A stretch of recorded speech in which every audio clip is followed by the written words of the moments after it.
Discipline is not waking up early, drinking black coffee, and posting quotes like you've joined some secret order of high performers, because Machiavelli would look at that and call it theater, not power. Real discipline is invisible, it's private, it's the cold ability to obey your own command when your emotions are screaming for comfort, when the mood is gone, when the reward is delayed, when nobody is watching, when the world offers you 1,000 exits and your body begs you to take just one. And this is why most people will never have it, because most people live under the dictatorship of impulse. They are governed by appetite and reaction. They wake up and hold elections inside their mind every hour. Should I work? Should I train? Should I study? Should I stay focused? Should I stop scrolling? And whichever emotion is loudest wins, which means they do not have a life.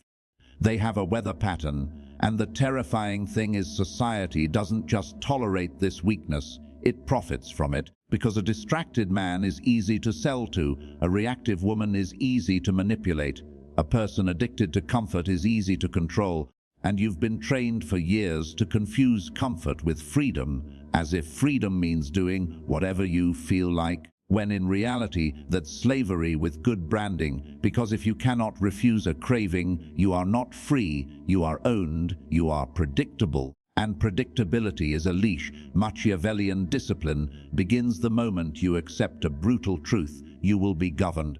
The only question is whether you will be governed by your highest standards or by your lowest impulses, whether your life will be ruled by a code you choose or by the hunger of the moment. And if you want discipline that scares people, you have to stop negotiating with yourself like you're a committee and start commanding yourself like you are a sovereign. Because kings do not debate with their feelings, they do what must be done, they act from necessity, not from mood.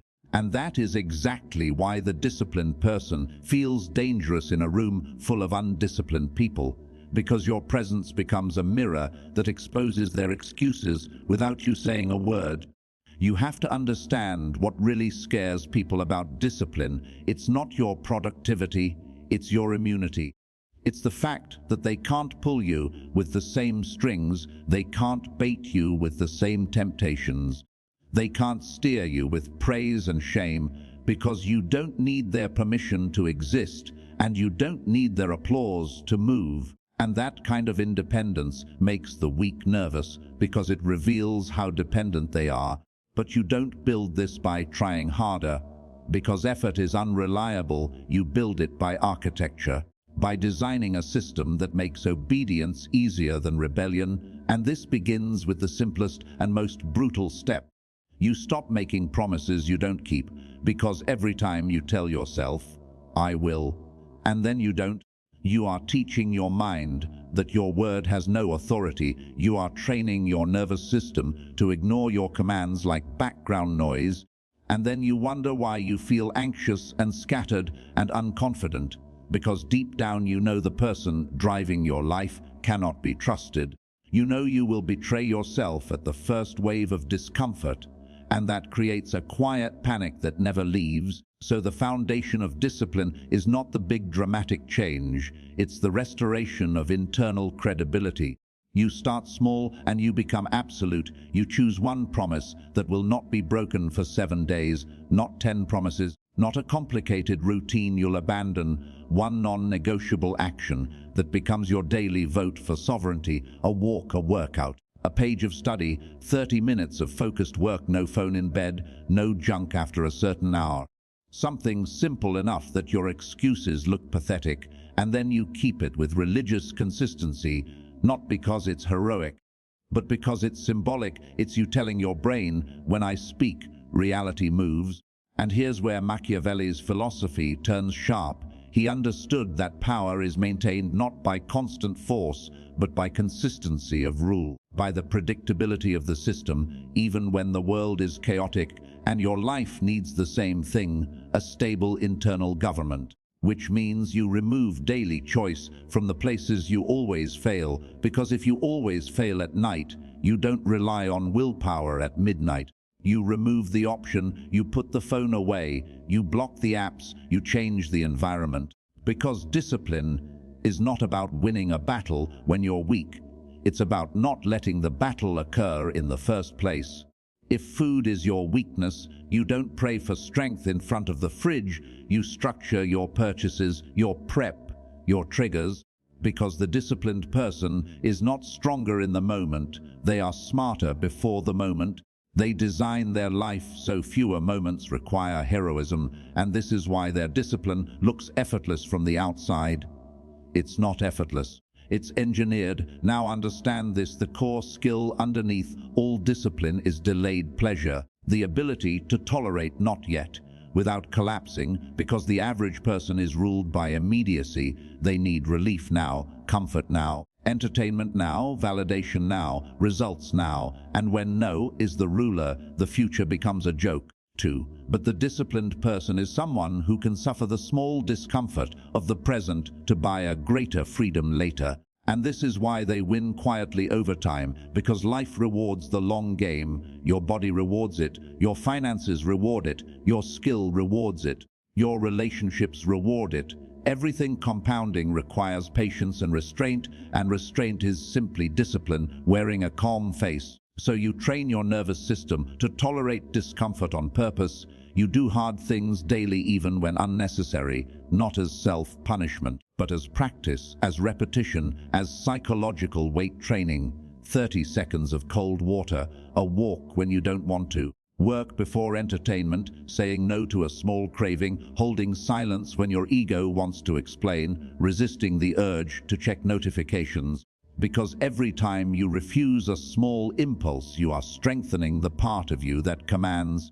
And every time you obey a small impulse, you are strengthening the part of you that begs. And this is why the modern world is so dangerous for your discipline, because it floods you with impulses, it offers you endless comfort, endless distraction, endless cheap dopamine, and then it calls you lazy for failing. But the truth is you are not lazy. You are over-stimulated and under-governed. You are living inside an environment designed to harvest your attention. So your first act of discipline is not doing more, it's removing noise, because clarity is power and distraction is weakness disguised as business. And once you start building this, you will face a strange social consequence. People will test you, they will mock you, they will call you extreme. They will say you're obsessed. They will tempt you. They will try to pull you back into the tribe because your discipline threatens them, not because you are attacking them, but because your consistency exposes their inconsistency. And most people would rather drag you down than climb up, because climbing demands pain and accountability. And pain is what they've been avoiding their whole life. Machiavelli would not be surprised by this. He understood that when you rise, you disrupt the comfort of the hierarchy. You remind people that their limitations are choices, and that's an insult to their ego. So expect resistance, but do not argue, do not preach, do not explain, because disciplined people do not convert others with words. They convert them with outcomes, and sometimes the strongest conversion is simply watching you change while you say nothing. And if you want discipline that scares them, you must become boring in the right way, because the path to power is repetitive, it's not glamorous. It's the same actions again and again, the same training, the same study, the same execution. And most people cannot tolerate boredom because they are dopamine addicts. They need novelty, they need excitement, they need a spark. They need to feel inspired, but mastery doesn't care about inspiration. Mastery cares about repetition. So you make boredom your advantage. You learn to do the work when it feels flat, when it feels ordinary, when it feels like nothing is happening, because that's where most people quit. And if you can outlast boredom, you can outlast almost everyone. Now here is the Machiavellian twist. The discipline that truly terrifies people is not loud discipline, not the aggressive kind that announces itself, but the restrained discipline. The discipline that stays calm under pressure, the discipline that doesn't react, the discipline that doesn't chase the last word, the discipline that doesn't over-explain or overshare, because restraint signals self-possession, and self-possession signals that you cannot be easily controlled, because manipulators rely on emotional leaks. They rely on the urge to be liked, the need to be understood, the fear of discomfort.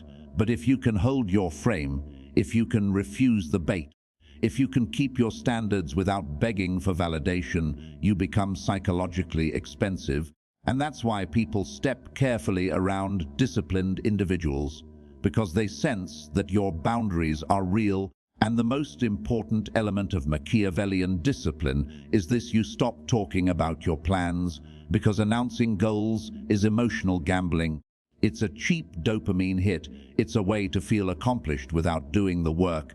And it also invites interference, envy, and sabotage. But the disciplined person moves in silence. They let results arrive like a storm without warning. They disappear for months and return transformed.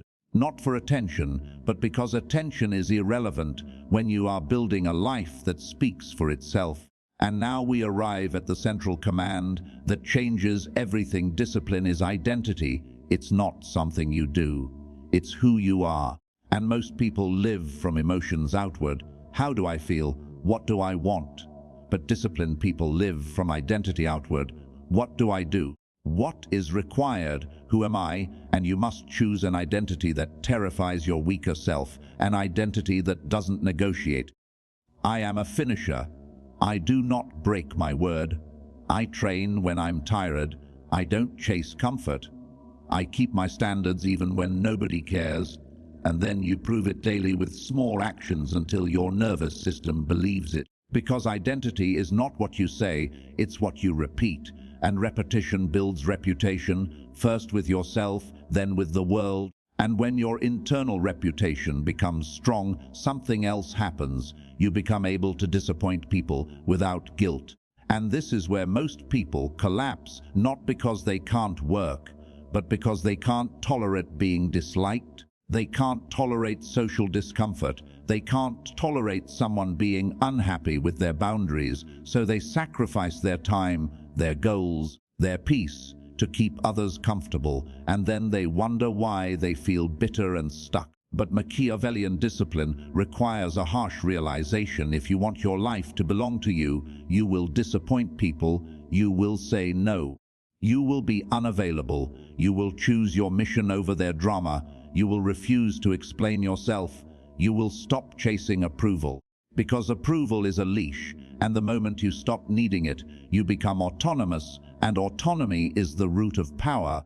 So the loop is simple and ruthless. Decide the action the night before, execute early before the world touches you, record it because memory lies, repeat until it becomes automatic, and over time you won't need motivation because the system will carry you.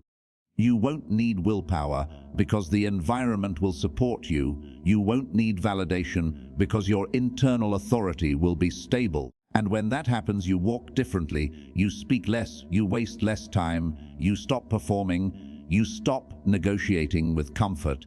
And people will feel it, not because you announced anything, but because your energy becomes heavy, calm, deliberate, like someone who cannot be bought by convenience. And that is why discipline scares them, because comfort is how the world controls the weak. Distraction is how the world harvests the anxious, and you are no longer volunteering for that role. You are building a private kingdom inside your mind where commands are executed, where standards are non-negotiable, where the future matters more than the craving of the moment. And if you keep going, you will eventually realize the most dangerous truth of all. Discipline is not self-improvement, discipline is self-ownership. And self-ownership is the one form of power no one can take from you unless you hand it away. And once you understand that, you stop treating discipline like a temporary phase and start treating it like a permanent constitution. Because the truth is, your life is not shaped by your biggest decisions, it's shaped by your smallest defaults too. The things you do when you're not thinking, the habits you fall into when you're tired, the choices you make when nobody's judging you. And the disciplined person is not someone who trees in public and collapses in private. The disciplined person is the same person in both rooms because their standards are not fueled by attention, they're fueled by law. And law does not bend just because the weather changes. This is why disciplined people feel alien to the average mind. Because the average mind lives emotionally. It lives like a creature sniffing the air for comfort, hunting for the next hit, avoiding the next discomfort, and it calls that living, but it's not living, it's drifting, it's being carried by appetite and fear. And if you've ever wondered why you keep repeating the same cycle, the same promises, the same tomorrow, the same regret, it's because you've been living under a system where your impulses have voting rights, and any system that gives impulses voting rights eventually becomes a circus. So the first Machiavellian act is to remove voting rights from your weaker self, to stop treating every craving like a citizen that deserves representation, because cravings don't want what's best for you. Cravings want what's easiest, and ease is the shortest road to decay. You need to understand something that most people will never understand, because it humiliates them. Your brain does not care about your goals. It cares about your comfort, and it will lie to protect comfort. It will invent reasons, it will dress excuses in logic. It will create philosophies like balance and self-care and I deserve it, not because those ideas are always wrong, but because they are easily hijacked by weakness. And if you don't learn how to detect that hijack, you will spend your whole life thinking you're making choices when you're really being managed by a soft addiction. The disciplined person learns to interrogate their own thoughts like a hostile witness, because not every thought is you. Many thoughts are impulses wearing your voice, and discipline is the art of separating command from craving, ruler from riot. And once you see it, you can't unsee it. You start hearing the weak voice inside you bargain like a con artist. Just today, just this once, you've had a hard week. You'll make it up tomorrow. And you realize those are not arguments, those are seductions, and the person who is seduced easily is not powerful. They are accessible, and access is what the world exploits. So you build friction against the weak voice. You make the right thing easier and the wrong thing harder, because willpower is a candle and environment is a furnace, and anyone who relies on willpower alone will eventually run out of flame. This is why discipline begins in the night before, not the morning of, because the undisciplined wake up and decide. The disciplined decide and then wake up, and that difference changes everything, because decision-making is where your emotions sabotage you. So you remove decision-making from the vulnerable hours, you pre-commit, you lock it in, you write it down, you schedule it, you prepare your clothes, you prepare your workspace, you remove the distractions, you make the path so obvious it feels embarrassing to avoid it, and then you execute before the world gets its hands on you. And here is the dark truth that Machiavelli understood in politics, and you must understand in your life. Power belongs to the one who controls the first move, because the first move sets the tempo, and the tempo controls the day. And if you wake up and your first move is your phone, you have surrendered the first move to strangers, to algorithms, to noise, to other people's agendas, which means you are not living your day, you are responding to it, and response is always lower status than command. The disciplined person wakes up and claims the first move, not loudly, not dramatically, but decisively. They create in the morning before they consume. They build before they browse. They strengthen before they scatter. Because mornings are when your identity is soft, and the first act hardens it. So if you want to become so disciplined it scares them, you stop chasing intensity and start chasing consistency, because intensity is emotional, consistency is sovereign. Intensity is what you do when you're inspired. Consistency is what you do when you're bored, tired, irritated, distracted, underestimated, and nobody's cheering. And that's why consistency creates fear, because it signals that you are not dependent on excitement. You're not dependent on mood. You're not dependent on the crowd. You're dependent on your own code. And the crowd cannot control a code they didn't write. And here's the part nobody wants to hear, because it removes their excuses. Discipline is not about doing more, it's about doing less, but doing it perfectly. Because the undisciplined are always overpromising and underdelivering. They set impossible routines, they announce grand transformations, they attempt to change everything at once, and then when they fail, they declare themselves broken. But they are not broken. They are just running a childish strategy. They want a dramatic identity shift without the boring repetition required to earn it. Machiavellian discipline is patient, it is incremental, it is ruthless in small ways, because small ways compound into large realities, and the disciplined person respects compounding like a religion. They understand that the world is not changed by one heroic day. It is changed by 1,000 ordinary days stacked like bricks. So you choose bricks, not fireworks. You choose a routine you can survive, not a routine that makes you feel impressive, because the ego wants spectacle, the sovereign wants stability, and then, once you begin to stabilize, you weaponize something most people never learn to weaponize is silence, because disciplined people don't just do the work. They stop advertising the work. They stop begging for witnesses. They stop turning their growth into a performance, because performance is fragile. It requires feedback. It requires validation. It requires applause to keep going, and the moment the applause stops, the performer collapses. But the disciplined person is not a performer, they are a builder, and builders don't scream at the wall, they lay bricks. And in silence your discipline becomes heavier, because when you don't announce your plan, you don't invite commentary, you don't invite doubt.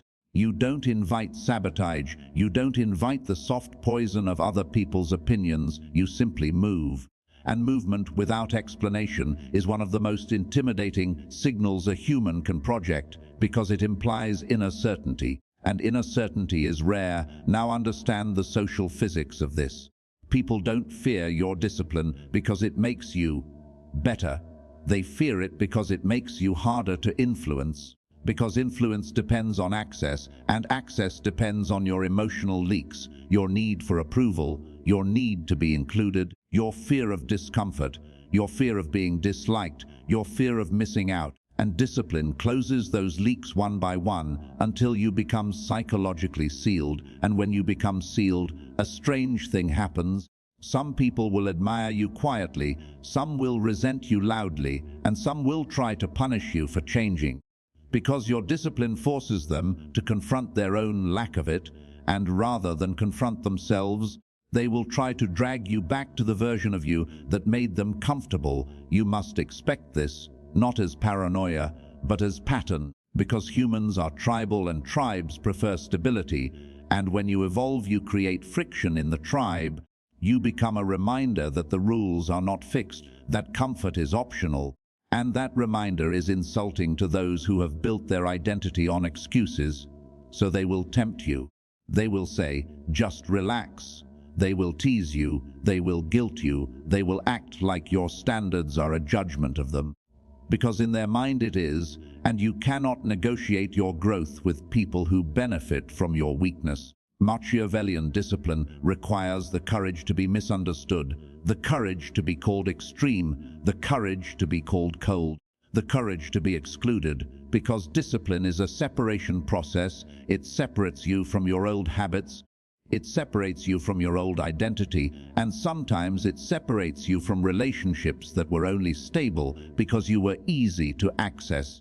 And here is the most important distinction you must master if you want discipline to feel like power instead of punishment. Discipline is not self-hatred, discipline is self-respect. It is the decision that your future deserves protection from your present impulses. It is the decision that your goals deserve defense from your cravings. It is the decision that your mind deserves order, and order is not cruelty. Order is mercy, because chaos is what burns people down, not standards, but standards must be applied intelligently.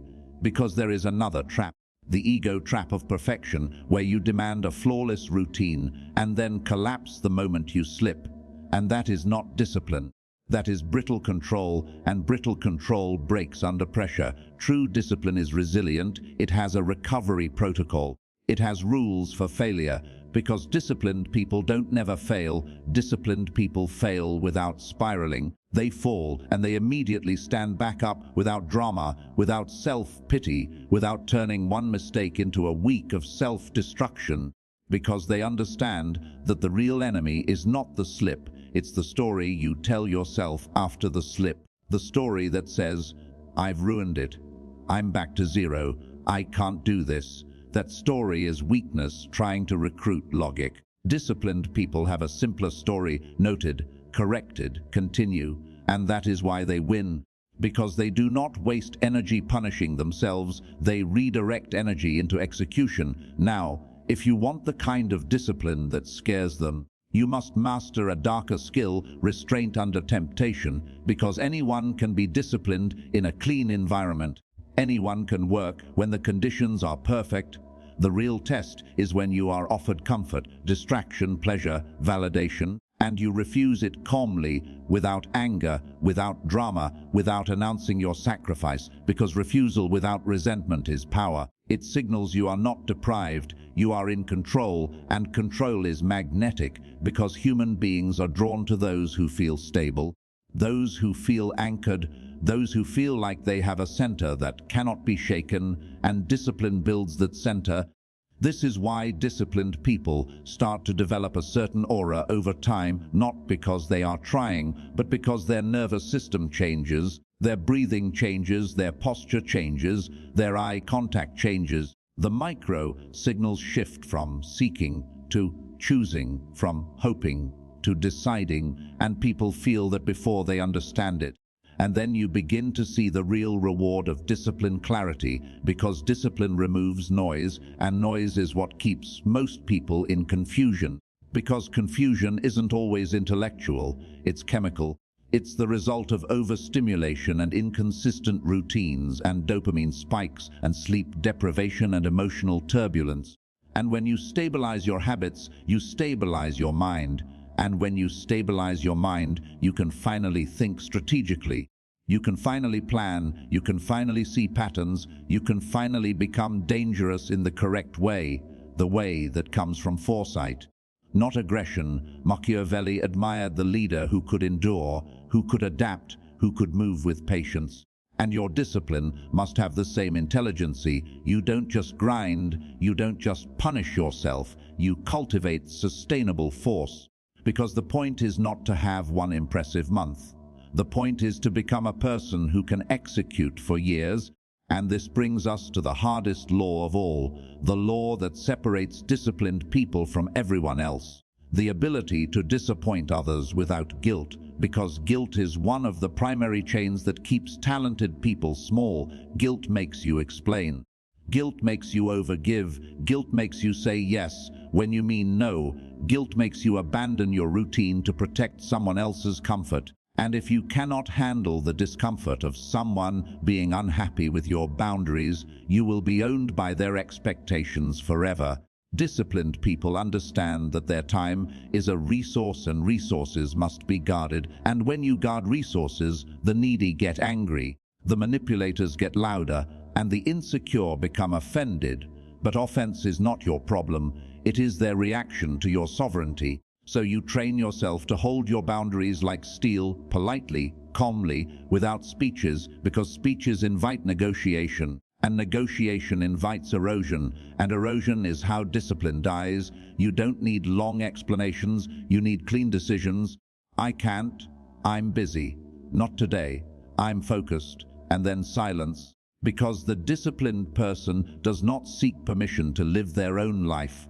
And once you start doing this, you will feel a vacuum, because so much of your identity was built on responsiveness, on being available, on being the good one, the helpful one, the agreeable one. And when you stop, your old self panics. It screams that you are selfish. It screams that you are losing people. It screams that you will be alone. And in a sense it's right, because discipline is lonely at first, not forever, but at first, because it pulls you out of the crowd. It separates you from the easy pleasures the crowd lives on, and that separation is uncomfortable until you realize that loneliness is not the enemy. Dependency is because dependency is what makes you weak. Dependency on approval, dependency on comfort, dependency on entertainment, dependency on being understood, and discipline breaks dependencies, and when dependencies break, you begin to feel a power that is quiet and terrifying, self-ownership, the feeling that your life is not happening to you, you are happening to it. You are no longer a pawn moved by cravings and opinions. You are a strategist executing a long plan. And this is the moment people notice something different. Not because you told them, but because you stop reacting the way you used to. You stop chasing the way you used to. You stop explaining the way you used to. You stop needing the way you used to. And humans are highly sensitive to neediness. They smell it like blood in water. They can sense when you want something from them: approval, attention, validation, inclusion. And when you stop wanting, your energy becomes expensive. This is why discipline scares them. Because they can't bribe you with comfort as easily. They can't distract you as easily. They can't destabilize you as easily. And the weak fear what they cannot control. And now the final shift begins to form. The shift where discipline stops being effort and becomes identity, where your routine becomes automatic, where your standards become default, where you don't have to hype yourself up, you just do it because it is who you are. And in that stage you become the kind of person who doesn't announce themselves. They arrive, they don't threaten, they execute. They don't argue, they build, and the world treats builders differently because the world secretly worships stability even while it chases noise. So you keep going day after day, small promises kept, small temptations refused, small actions repeated, because you are not chasing a feeling. You are installing a system, and systems create outcomes whether you are inspired or not. And one day you wake up and realize the most dangerous truth of all: the world's greatest weapon against you was never the government, never the competition, never the haters, never the lack of opportunity. The world's greatest weapon against you was your own undisciplined mind, your own hunger for comfort, your own addiction to relief, your own need to be liked. And once you conquer that, you are no longer fighting the world from a weak foundation. You are moving through the world from a fortress, not a fortress of aggression, a fortress of control. And people will feel it. They will feel that you cannot be easily shaken. They will feel that you don't need their praise. 2. They will feel that you don't fear their disapproval. They will feel that you don't leak your plans. And that is what creates respect before you speak. And when you reach that stage, you stop craving motivation, because motivation is for beginners. You stop craving validation, because validation is for performers. You stop craving easy pleasure, because easy pleasure is for the controllable. And you start craving something else, something higher: the satisfaction of command and execution. The satisfaction of becoming the kind of person who does what they said they would do. And once you taste that, comfort starts to look cheap. Distraction starts to look pathetic. Excuses start to sound like lies. And you become the one person in the room who doesn't need to talk about power because you're living it quietly.